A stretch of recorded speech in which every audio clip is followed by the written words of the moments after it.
Рахмат, саламатсыздар, урматтуу коллегалар, урматтуу Асылбек Шарипович. Биринчиден, баарыңарды кечээки өткөн майрам менен куттуктайм. Мен ойлойм, Кыргызстанга бир жакшы кут келди окшойт депчи.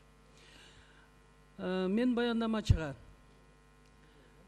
айтыңызчы, сиз стратегиялык биздин объектилер ушул приватташтырууга, менчиктештирүүгө кетеликте канча объектилер бар эле? Аларды приватизацияга алып алышты, менчиктештирип алышты да. Алар боюнча эмне кылабыз? Килеген завод, фабрикалар. Жылысхан Айтыбаевна, канча бар экенин мен сизден сурагым келет, мен азыр эсимде жок. Сурооңузду өзүңүзгө багыттагым келет. Алар боюнча эмне кылайлык? Сунушуңуз болсо мыйзам түрүндө киргизиңиз.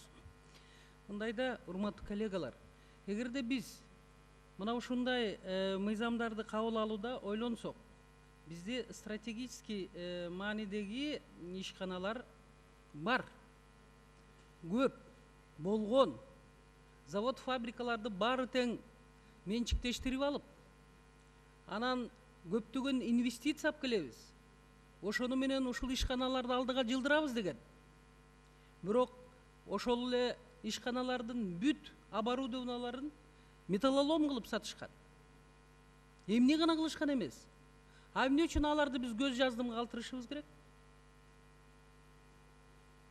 Мен сизди колдойм, алардын баарын жоопко тартыш керек. Келиңиз чогуу киришелик тизмесин тактап. Жок, сиздин андан башка бир дагы мындай алгылыктуу сунушуңуз болбойт.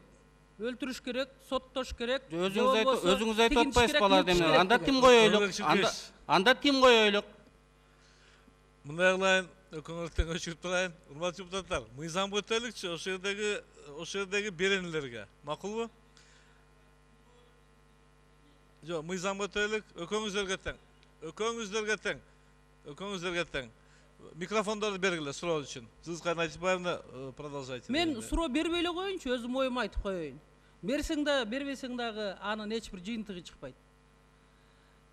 Урматтуу коллегалар, эгерде биз принципиалдуу бир маселени мыйзам аркылуу чечебиз десек, анда баарына бирдей мамиле жасалыш керек. Анан бирөө-бирөөгө жакпай калса, же өзүнүн кызыкчылыгын көздөп, мыйзам аркылуу, ансы деле мыйзам аркылуу биз көптөгөн туура эмес мыйзамдарды кабыл алып, өлкөбүздү акырындык менен талкалап атабыз.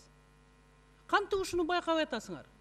Көптөгөн мыйзамдар кабыл алынып, мына ошол мыйзамдардын негизинде биз өлкөбүздү акырындык менен талкалап келатабыз. Биз душманды алыстан издебей эле коелу. Мына өзүбүз көп нерсе кылып атабыз.